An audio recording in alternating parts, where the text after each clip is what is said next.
پچھلی قسط میں سلطان صلاح الدین ایوبی نے صلیبیوں کی سازشوں کو ناکام بنایا اور عوام کے اتحاد کو مضبوط کیا، لیکن دشمن ابھی خاموش نہیں ہوا۔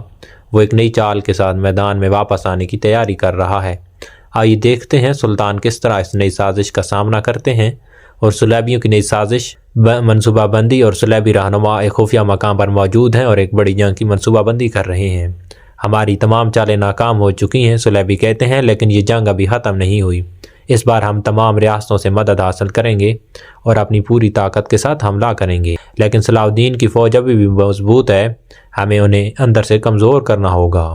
ہم ان کے قریبی اتحادیوں کو خریدنے کی کوشش کریں گے اور ان کے حوصلے کو توڑنے کے لیے ان کی زمینوں پر جھوٹے حملے کریں گے۔ سلطان صلاح الدین کا خفیہ اجلاس ہوتا ہے۔ سلطان صلاح الدین ایوبی اپنے قریبی مشیروں اور جنرلوں کے ساتھ ایک اہم اجلاس میں موجود ہیں۔ سلطان کہتے ہیں کہ ہمارے جاسوسوں نے خبر دی ہے کہ صلیبی اس بار مختلف ریاستوں سے مدد حاصل کر کے ایک بڑی جنگ کی تیاری کر رہے ہیں۔ ہمیں ان کی ہر حرکت پر نظر رکھنی ہوگی۔ مشیر کہتے ہیں کہ سلطان ہمیں اپنے تمام قریبی اتحادیوں کو خبر کرنا ہوگا تاکہ وہ بھی اپنی سرحدوں کی حفاظت کے لیے تیار رہیں۔ سلطان صلاح الدین ایوبی کہتے ہیں کہ یہ بالکل ضروری ہے۔ ایک اور اہم بات یہ ہے کہ ہمیں عوام کے حوصلے کو بلند کرنا ہوگا اور ان کا ایمان اور ہمارا اتحاد ہی ہماری سب سے بڑی طاقت ہے۔ عوام کو تیار کرنا منظر مختلف علاقوں کا ہے۔ اور عالم دین کہتے ہیں کہ یاد رکھو، یہ جنگ صرف ہماری زمین کے لیے نہیں بلکہ اسلام کے وقار کے لیے ہے۔ ہمیں اپنے سلطان پر بھروسہ رکھنا ہوگا اور ہر ممکن مدد کے لیے تیار رہنا ہوگا۔ عوام جذبے سے بھرپور اور دفاع کی تیاری میں شامل ہو رہے ہیں۔ سلطان کی فوج کی تیاری۔ سلطان صلاح الدین ایوبی اپنے فوج کے کیمپ کا معائنہ کر رہے ہیں اور سپاہی اپنی تربیت میں مصروف ہیں۔ سلطان صلاح الدین ایوبی کہتے ہیں کہ ہماری فوج کی طاقت صرف ہتھیاروں میں نہیں بلکہ ہمارے ایمان میں ہے، اور اپنے دلوں مضبوط رکھو اور ہمیشہ یاد رکھو کہ ہم حق کے لیے لڑ رہے ہیں۔ سپاہی نعرہ لگاتے ہیں کہ اللہ اکبر، اللہ اکبر۔ صلیبیوں کا پہلا حملہ۔ صلیبی فوج ایک قریبی مسلم علاقے پر چھوٹے حملے کر کے خوف پھیلانے کی کوشش کرتی ہے۔ ہم ان کے حوصلے توڑنے کے لیے یہ حملے کر رہے ہیں۔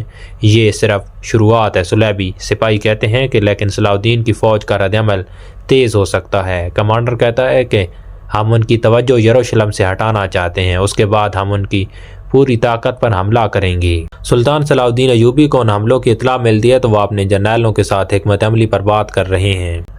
مشیر کہتے ہیں کہ سلطان دشمن ان حملوں سے ہمیں خوفزدہ کرنا چاہتا ہے اور ہمیں جواب دینے کے لیے تیار رہنا ہوگا۔ سلطان کہتے ہیں کہ یہ حملے ان کی کمزوری کا ثبوت ہیں۔ وہ جانتے ہیں کہ وہ میدان جنگ میں ہمیں شکست نہیں دے سکتے، اس لیے وہ چھپ کر وار کر رہے ہیں۔ ہمیں محتاط رہنا ہوگا اور اپنی افواج کو متحرر رکھنا ہوگا۔ ہماری سرحدوں پر مزید جاسوس تعینات کیے جا رہے ہیں تاکہ دشمن کی ہر حرکت پر نظر رکھی جا سکے۔ سلطان کہتے ہیں کہ یہی درست حکمت عملی ہے۔ یاد رکھو، ہمارا صبر اور حکمت ہی ہماری فتح کی ضمانت ہوگی۔ یا اللہ ہمیں دشمن کی چالوں کو سمجھنے اور ان کا مقابلہ کرنے کی ہمت عطا فرما اور ہمارے صفوں میں اتحاد قائم رکھ اور ہمیں حق کے راستے پر ثابت قدم فرما۔ صلیبیوں کی نئی سازش اور سلطان صلاح الدین کی حکمت عملی ایک نئے مارکے کی طرف بڑھ رہی ہے۔ کیا سلطان دشمن کو ایک بار پھر شکست دینے میں کامیاب ہوں گے؟ جاننے کے لیے دیکھیے رہیے اگلی قسط میں۔